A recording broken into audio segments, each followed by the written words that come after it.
que significa parentalidade? Quando se dá o início, a transição da parentalidade? Como é que o psicólogo perinatal pode trabalhar com essa demanda? Essa e outras dúvidas a gente vai tirar aqui no episódio de hoje. Sejam muito bem-vindos a mais um episódio do programa Psicologia Perinatal em Foco. Eu sou Jéssica Castro. Eu sou Sara Stephanie. E eu, Rafaela Schiavo. E no episódio de hoje nós vamos falar sobre a transição para a parentalidade. Então, se você não conhece esse termo, se você tem dúvidas sobre o que falar, como se dá, como se constitui, como se constrói tudo isso, fica aqui com a gente, que todas as perguntas vão ser muito importantes para tirar suas dúvidas. Jéssica, vamos à primeira pergunta? Bora lá. Rafa, o que significa parentalidade? Bora lá, então. Esse é um termo que é desconhecido, né, por pessoas do senso comum, né? Então, não é um termo que a gente utiliza no dia a dia, é o termo que a gente usa para se referir a pai e mãe, né? Então, quando a gente vai falar sobre mães, a gente vai usar o termo maternidade, né? As ações aí, maternidade. E quando a gente fala do homem, do pai, aí a gente usa paternidade. Então, quando eu quero falar só sobre as ações da mãe, eu falo, olha, a maternidade XYZ. E quando eu quero falar do pai, eu falo paternidade XYZ. Agora, quando eu quero falar de ambos, dos dois, aí eu vou usar o termo parentalidade, tá? Então, parentalidade, a gente está falando das figuras que vão exercer cuidados com os filhos.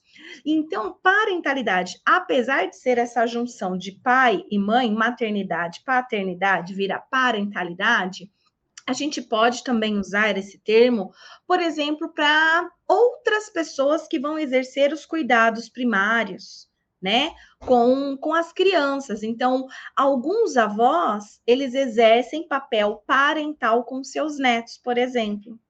Tá? Então, a gente sabe, por exemplo, assim, que vão existir algumas famílias que o cuidado vai ser da avó. A avó vai exercer os cuidados primários, né? Com o bebê, com a criança, seja porque a mãe saiu de casa, ou porque a mãe realmente não quer exercer a sua maternidade, falecimento, coisas acontecem, né?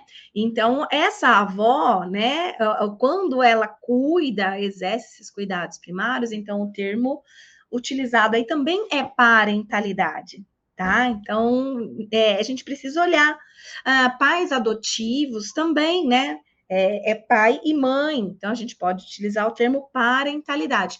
Então, parentalidade é o termo que a gente usa para os adultos, né? Que exercem cuidados primários com a criança, tá? Aquele que realmente cuida. O que é cuidador primário, né? Geralmente na nossa sociedade, o cuidador primário das crianças é a mãe e o pai, né? Aí os secundários seriam os avós, tios, professores, outras pessoas. Mas o primário, geralmente, são os pais, tá? Mas sempre, em todos os casos, são os pais? Não, como eu acabei de dizer, existem alguns casos que serão os avós, por exemplo, né? Ou outras pessoas aí, né? Uma instituição, tá? Então, parentalidade vai significar isso, tá? A pessoa que vai exercer os cuidados primários com a criança. Rafa, e quando que se dá o início da transição para a parentalidade? Ótima pergunta. As pessoas acreditam que a transição para a parentalidade acontece no momento em que a mulher engravida, né? Então, quando ela engravida e descobre que vai ser mãe, aí ela começa então pensar, né? Nossa, como que vai ser a maternidade? Como que vai ser o meu bebê? Como que eu vou me comportar enquanto mãe e tudo mais? A verdade é que não é assim que acontece, não é durante a gestação que essa mulher vai parar para refletir, ou esse homem vai parar para refletir sobre a sua paternidade, tá? Então, a parentalidade, e é interessante esse termo, construção, porque isso mostra que é algo que não está pronto, que precisa ser construído. tá? E isso é muito importante também, porque muitas pessoas acreditam que maternidade, principalmente, né? As pessoas falam um pouco da paternidade, é mais da maternidade, principalmente, como algo inato na mulher, né? Como se ela não precisasse aprender nada, construir nada, como se isso já fosse um dado genético hereditário dela. Então, presta bem atenção, né, na pergunta que a Sara me fez, né? É quando começa a construção. Quer dizer, ela não perguntou assim, algo que diga de genética, né? Que algumas pessoas não entendem assim, olha, como que a natureza deu para a gente a parentalidade? Porque é assim que as pessoas pensam, é assim que elas imaginam. Tem uma crença de que está na nossa natureza biológica ser pai, ser mãe, né? E não é assim. E a gente sabe que não é assim, porque em cada cultura é diferente ser pai e ser mãe. Em cada momento histórico é diferente ser pai e ser mãe. Então quer dizer que a parentalidade ela não é algo, né, que as pessoas expressam por conta de algo instintivo, algo hormonal, hereditário, genético. Porque se fosse assim, seria assim para sempre. O comportamento parental seria idêntico desde os primórdios. E não é, tá? Para quem vai estudar essa área, vai se deparar com muitos livros, se deparar com muitos estudos científicos, se deparar com muita muitos vestígios, né? Na arte, na cultura, na Bíblia, tá? Então a gente vai ter muita informação para os estudiosos, diferente do senso comum das pessoas, né, que foram absorvendo informações da sua época, da sua era, internalizando e cristalizando como se fosse um comportamento desde sempre, e não é, tá? Então a gente fala em construção da parentalidade porque vai depender da sua cultura, do momento histórico em que você está inserido. Tá? Então a gente já teve épocas, né, em que a maternidade, por exemplo, não era algo que as mulheres queriam, desejavam, era algo que elas tinham, porque elas tinham relação sexual e as crianças nasciam. Mas quem cuidavam eram amas de leite, era muito comum matar crianças, se chama infanticídio, tá? O infanticídio era extremamente comum há 4 séculos atrás, por exemplo, tá?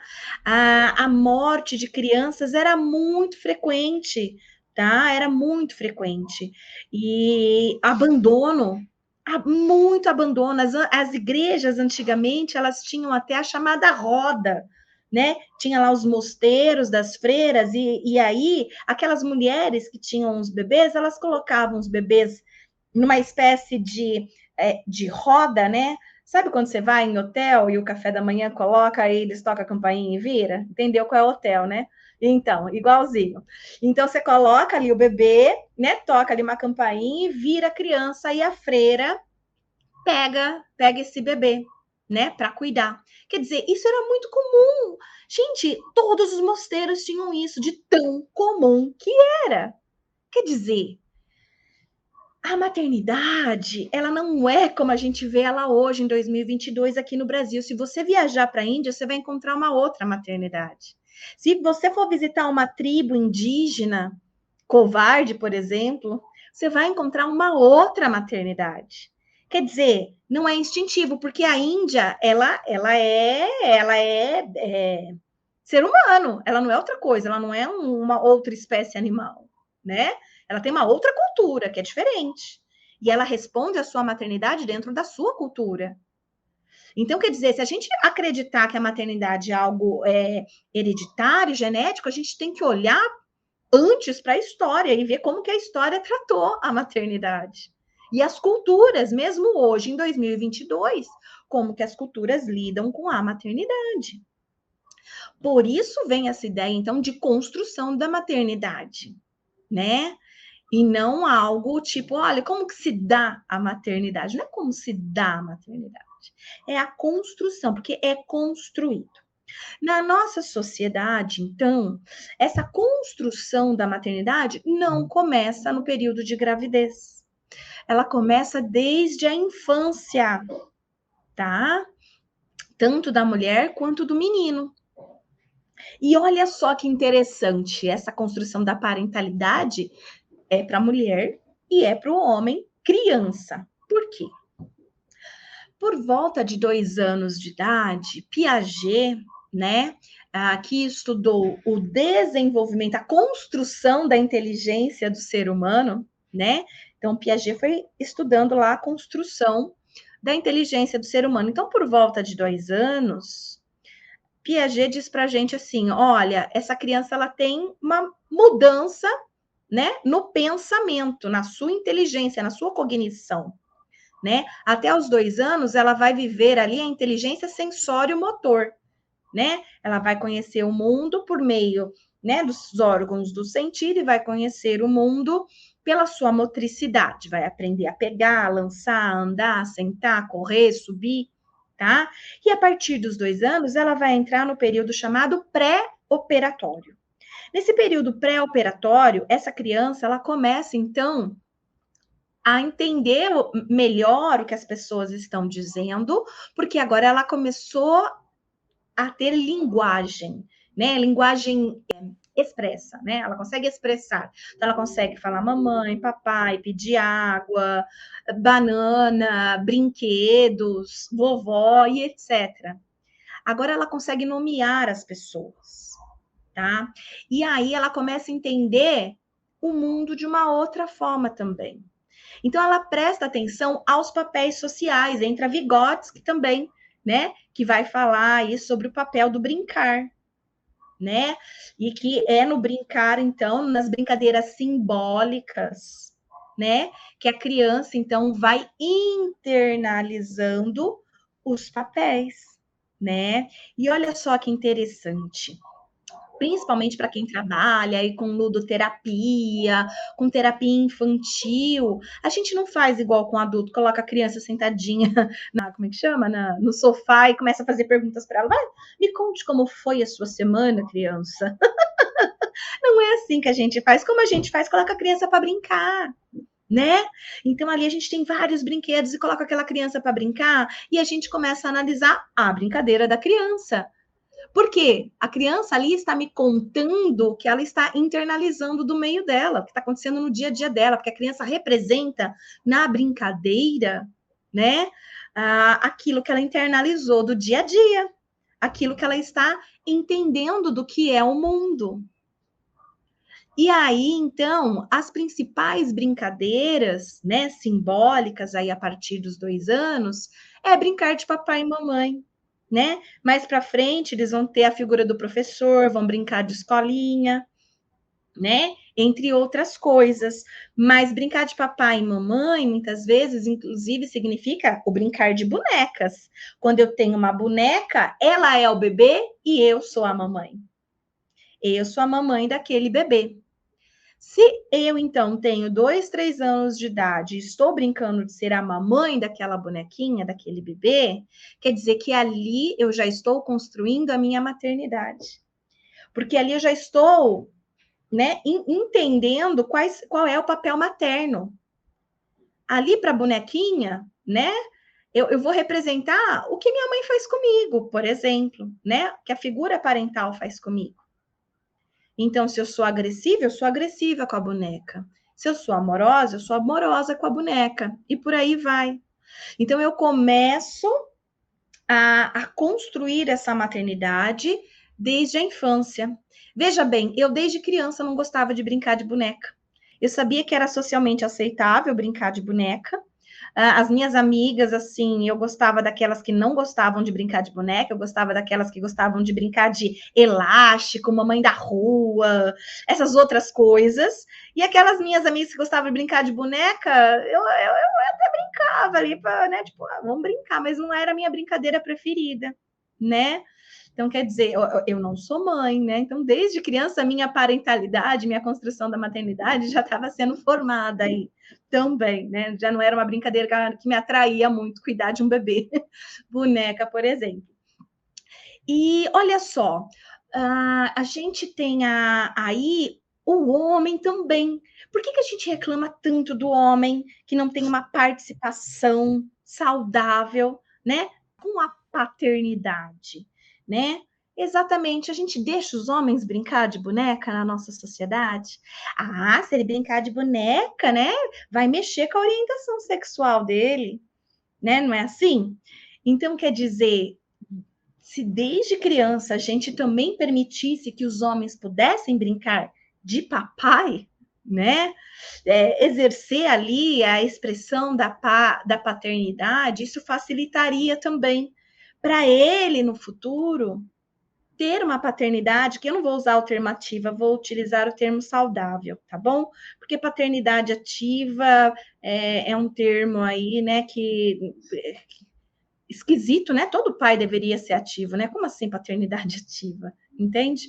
Né? Então, saudável. A saudável é aquela que o pai participa, né?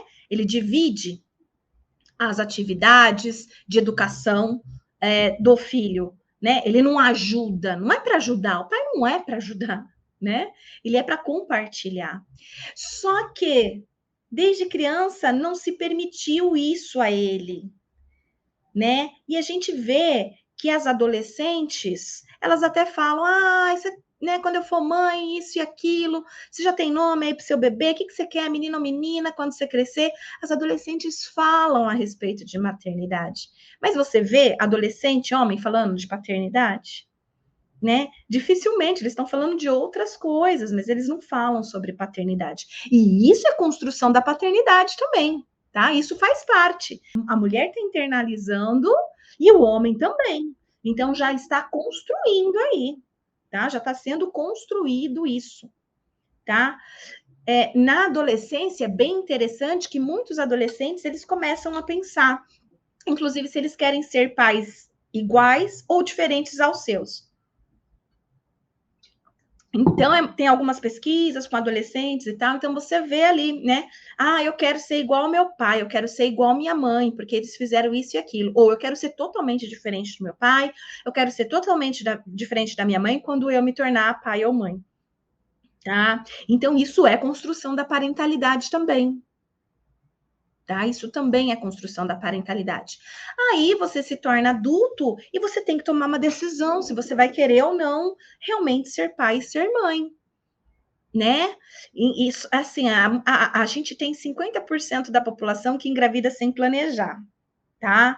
E esse não planejar é um problema, porque às vezes são pessoas que não queriam ser pais, que não queriam ser mães, né? Mas que se descobrem ali agora com a notícia de ser pai e de ser mãe, tá?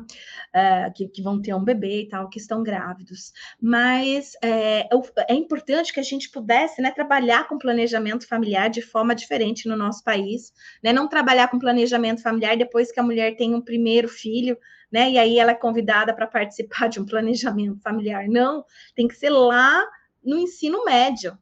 O planejamento familiar ele tem que ser uma disciplina do ensino médio, tá? Então a gente precisa falar sobre isso lá e não depois, né? Tem que ser já lá no antes, já que a maioria dos homens e mulheres, né, vão se tornar pai e mães. Então é preciso falar sobre isso, se educar sobre isso, pensar sobre isso. Então, chega na vida adulta e começa a se pensar sobre isso, né? Tipo, será que eu quero? Será que eu não quero? Será que eu vou? Será que vai ser mais tarde? Será que vai ser agora? Então, isso começa a ficar mais próximo. E aí, então, você começa também a pensar, né? A fantasiar sobre como vai ser o seu bebê, como você vai ser enquanto mãe, como você vai ser enquanto pai. E quando então esse casal engravida, isso se torna algo mais presente, porque o bebê daqui 9 meses chega. Então se torna muito mais presente, tá? Mas não é que começou a partir daí da gestação, percebe? Vem lá, ó, bem de antes, desde a infância. Desde a infância vem sendo essa construção para a parentalidade. E lembre-se, essa construção ela está associada à cultura em que estamos inseridos, ao momento histórico que estamos inseridos. tá? Então, a gente não pode dissociar essa construção da parentalidade da cultura e do momento histórico. Não tem como. Então, isso vai fazer parte dessa cultura, do momento histórico também, tá? E o momento histórico, inclusive, que nós estamos vivendo, o próprio IBGE já está registrando um número maior de casais que fizeram a escolha por não ter filhos. Tá? Então, já nos últimos resultados aí do IBGE, já mostrou que, pelo menos no Brasil, a taxa de natalidade caiu, né? E aumentou, inclusive, o número de casais que optaram por não se tornar pai e mãe, tá? Que é também uma construção da parentalidade, né? É uma construção que eles tiveram e uma escolha feita, né? Não quero, né, o compromisso, essa responsabilidade, tá? E que é um direito do casal também, inclusive dentro da própria lei do planejamento familiar, tá? Que é o casal de livre, espontânea vontade pode escolher se quer ou não ter filhos. E se quiser ter filhos, quantos filhos quer ter? E se quer ter filhos, quantos filhos quer ter? Quando ter? Tá? Então, isso é possível dentro da nossa política, né, aqui no Brasil, por exemplo. Então, a construção da parentalidade respondendo é algo que começa desde a infância. Rafa, e quando nasce um bebê, logo nasce uma mãe? Essa é uma frase que a gente escuta muito por aí sendo disseminado, né? E qual que é a problemática dessa frase? A problemática desta frase é que vem a ideia de que quando nasce o bebê, a mãe já está construída, ela já existe, né? Então, nasceu o bebê, nasceu a mãe, né? Então, é uma ideia de instinto materno, tá? Então, vem uma ideia de instinto materno. E como eu acabei de dizer para vocês, né? Quando nasce um bebê, né? Essa mãe não nasceu, ela é construída, tá? Então, muitas vezes, muitas vezes não, na maioria das vezes, essa mulher nunca teve contato com outro bebê. O primeiro bebê que ela vai pegar no colo é o dela. Vocês imaginam isso? Porque a gente está falando já da nossa cultura. Se a gente estivesse falando de 50 anos atrás, provavelmente não era essa a realidade. A maioria das mulheres tinham muitos irmãozinhos, né? Então, muitas delas tinham que pegar o bebê e muitas delas, inclusive, tinham que cuidar do bebê, né? Então, com 12, 13 anos, muitas mulheres há 60 anos atrás, né? Elas já assumiam responsabilidades de cuidar da casa para a mãe poder sair para trabalhar, alguma coisa assim, né? Então, essas mulheres é que ficavam ali cuidando dos irmãos menores, tá? Na década de 50, década de 60, mais ou menos. Mas hoje não. Hoje, como eu disse para vocês, caiu a taxa de natalidade, ou seja, antes, né, no começo do século passado, os casais tinham 10, 20 filhos, né, a média aí de 12 filhos, mais ou menos, né? Na década de 80 caiu para 3, na década de 90 caiu para 2, nos anos 2000 caiu para 1. 2020, né, a gente já está caindo aí, né, mais ainda, igual eu falei, aumentou a taxa de casais que optam por não ter filhos, tá? Então, a gente está falando de uma geração que o primeiro bebê que vai ter contato é com o seu próprio. E que antes parecia que era instinto materno, hoje fica muito mais fácil de ver que não existe. Porque antes você via e ajudava a trocar fralda, né? Trocar uma roupa, dar um banho no bebê, né? Você ficava ali, se ajudava. Hoje não, você vai com o bebê para casa, você não sabe trocar fralda, você não sabe dar banho, você não sabe segurar o bebê, amamentar. Você tem que aprender tudo isso. Tudo é uma aprendizagem. Tudo é uma aprendizagem. Não é que você sabe instintivamente que você tem que colocar o bebê no seio para mamar. Não é instintivo isso. Você aprendeu isso. Você aprendeu desde criança, vendo as mamães dando mamar para os seus bebês, né? Então, tá, quando você se torna adulta, não é uma coisa instintiva, não é assim que funciona. Você sabe, você tem inteligência, né? Dentre os animais, né, da espécie humana, a gente é o que tem cultura, né? A nossa inteligência, ela permite que a gente entenda sobre o passado, presente e futuro, por exemplo. E então a gente sabe que precisa, né, oferecer o seio para essa criança. Não é instintivo isso, por exemplo, tá? O banho. Gente, sempre existiu banheira, né? E outra, tem cultura que fica muito tempo sem tomar banho, vocês sabem disso, né?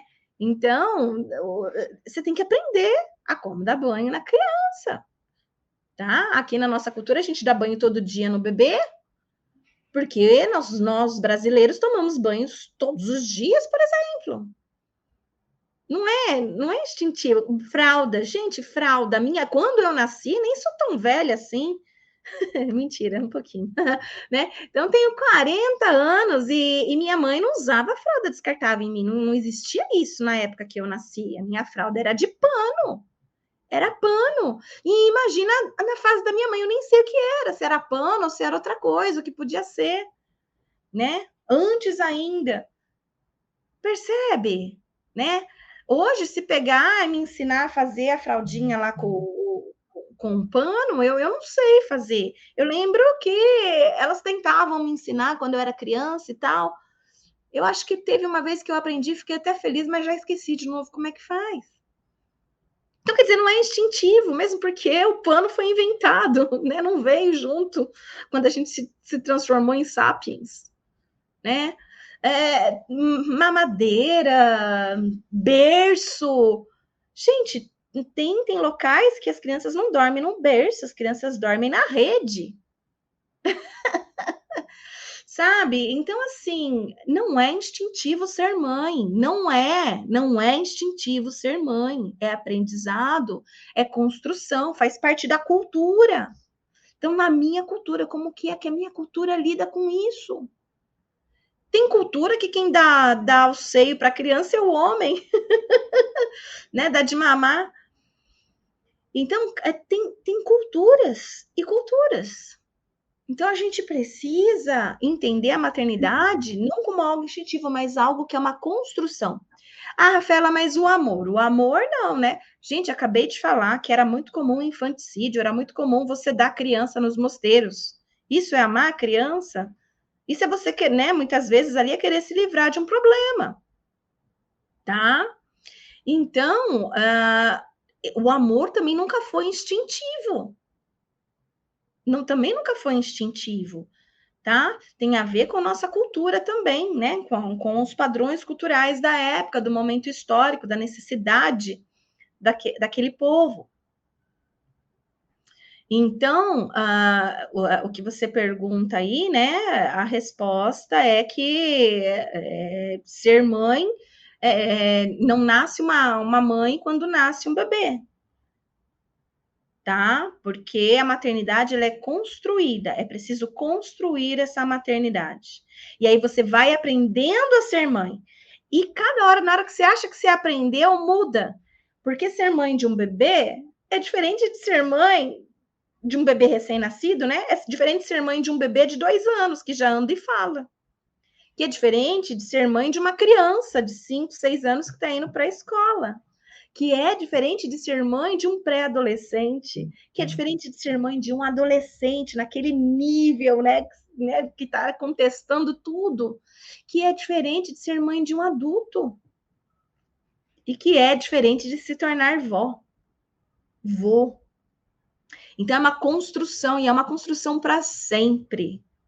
Porque em cada momento você vai ter que aprender uma novidade da maternidade e da paternidade. Rafa, tem até um comentário aqui no Instagram, né? Maternar, _ trago verdades. Ela falou assim, e mesmo, né, o segundo filho, a mãe também, ela foi construída do filho, né? Ela vai sendo construída de um filho, né? O primeiro filho, depois, quando tem o segundo, ela vai novamente, né? Passar por esse processo de construção desse segundo filho, porque um filho também não é igual ao outro, né?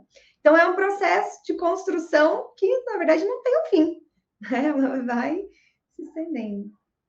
Importante. Show. Ô, Rafa, e essa construção da parentalidade pela via adotiva, ela é construída da mesma forma ou tem alguma diferença?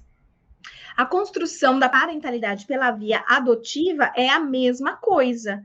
São homens e mulheres que desde a infância, desde criança, brincavam ou não de bonecas, pensavam ou não a respeito aí se vão querer ser pais iguais aos seus, diferentes dos seus. Então, é a mesma construção, acontece desde lá da infância, tá? E aí, quando o filho chega em casa, né? Então, recebem lá a famosa ligação, né?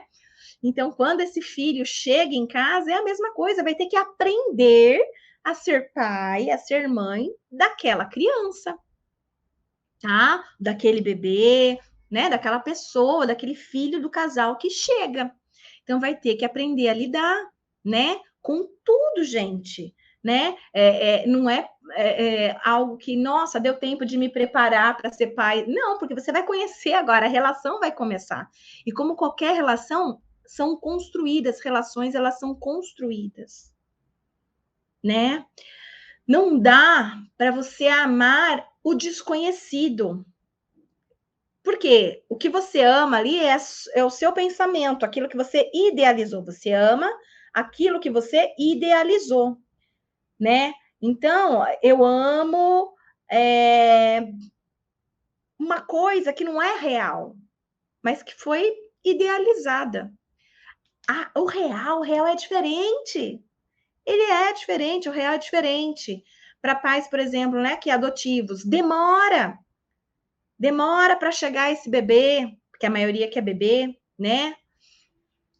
Você vai ter que enfrentar várias dificuldades da maternidade, da paternidade, como licença, maternidade, como educar uma criança, como educar um bebê.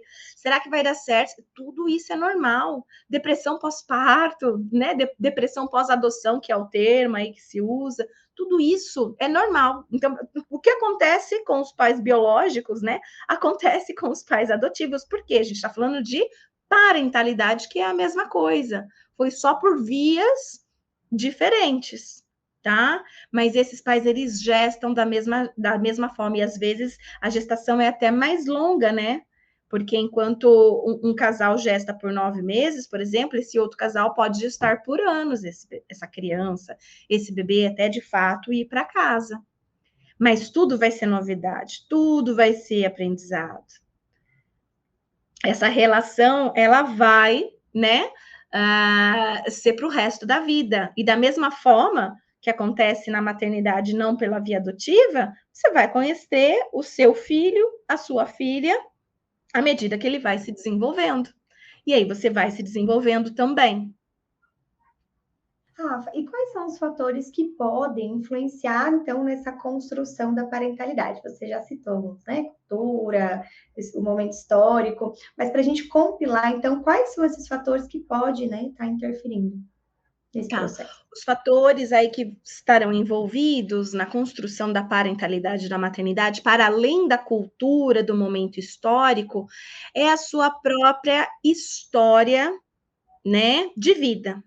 Tá? Então, a história de vida do sujeito também vai influenciar aí nessa paternidade, nessa maternidade, de forma mais saudável ou não, inclusive, tá?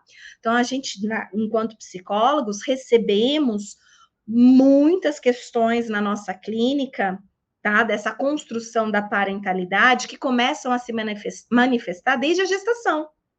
Então, desde a gestação, uma mulher está lá, eu quero engravidar, engravida, de repente vem depressão. Depressão na gestação. Por que ela se deprimiu? Né? Aí a gente vai fazer toda uma investigação dentro da psicologia e tal, da história de vida. Então, isso faz parte dessa construção da paternidade e da maternidade também, a própria história, tá? E também a história com o seu pai e com a sua mãe. Então, a minha construção da minha maternidade, ela está ligada à minha história, da minha relação com meu pai e com a minha mãe. tá? Não só daquilo que eu internalizei da minha cultura, do momento histórico, isso faz parte também, mas o que eu internalizei também da minha vivência enquanto filha, tá? E isso vai interferir na minha parentalidade. Certa vez eu tive uma cliente que ela entrou em depressão quando ela descobriu que ela ia ter um menino e não uma menina, tá? Então, quando veio a notícia, porque ela queria uma menina, estava tudo certo na cabeça dela. Quando o ultrassom falou menino, ela pirou, né? E teve depressão e queria por fim a própria vida, porque era insuportável para ela a ideia de ser mãe de um menino. E na minha investigação com ela, eu descobri que ela só teve história negativa com homens, né? Então, todos os homens para ela eram maus. Todos os homens para ela eram maus. Eles estavam envolvidos com situações ruins. Então, quer dizer, se todos os homens, né, são maus, a representação que ela tinha, e o meu filho é homem, logo ele também vai ser mau. Percebe? E aí, então, se essa pessoa não me procura, se ela não faz psicoterapia, a história da maternidade dela, dessa parentalidade, né, seria de maior conflitos, dificuldade de vinculação, uma série de coisas. Por sorte, ela procurou, né, uma psicóloga perinatal para a gente poder trabalhar com essa questão e descobrir isso, né, antes dessa criança nascer. Inclusive, há tempo da gente poder, em sessão ainda, enquanto grávida, promover a vinculação mãe-bebê ali, tá? E quando essa criança nasceu, hoje essa criança já tem 10 anos ou mais até, né? E é o xodózinho dela, tá? Eu tenho contato com essa cliente até hoje. E então, o individual, a subjetividade, a nossa história também influencia, tá? Na construção da parentalidade. E para a gente finalizar, Rafa, como que o psicólogo perinatal pode trabalhar com essa demanda? Bom, o psicólogo perinatal vai trabalhar com a construção da parentalidade ou com demanda, né, com conhecimento, tá? Isso é importante. Por isso que existe, né, o nosso curso aqui de psicologia perinatal e da parentalidade. Por quê? O perinatal, ele não está dissociado da parentalidade, tá? Assim como a parentalidade não está dissociado do perinatal. Por isso que a gente não faz um curso só de parental ou só de perinatal, porque a gente entende que os dois estão entrelaçados aí. Esses anos iniciais, né? Eles são extremamente importantes e decisivos aí para toda a construção do sujeito. Então, para psicólogos que querem trabalhar, né, com parentalidade, é importante que também tenham um conhecimento de perinatalidade, de duas coisas. E lembrando que parentalidade, né, é o desenvolvimento do sujeito. Pode ser parentalidade de bebês, parentalidade de crianças, parentalidade de adolescentes, tá? Então, assim, tem todo, né, uma extensão aí a ser estudada. Só que não dá para a gente estudar tudo. Então, por isso até que existe a psicologia do desenvolvimento humano, né, que vai estudar aí, inclusive, a parentalidade, né? Um dos itens que se estuda em psicologia do desenvolvimento é realmente a parentalidade. E aí, ser pai de adolescente, ser pai de adulto, ser avô, né? São papéis diferentes que a gente vai aprendendo ao longo do nosso desenvolvimento. Aqui no Mater Online, a gente foca nos 2 primeiros anos, tá? Da parentalidade. Então, desde o planejamento familiar até os 2 primeiros anos aí do pós-parto, certo? Então, assim, é preciso ter conhecimento. Não dá para a gente trabalhar, intervir nessa área sem conhecimento sobre essa área.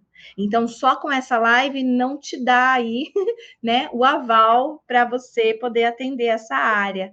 Antes você vai precisar saber de muitos outros conceitos aí, e por isso que é importante investir em cursos. Então, eu quero aproveitar e agradecer todo mundo que ficou aqui com a gente até agora.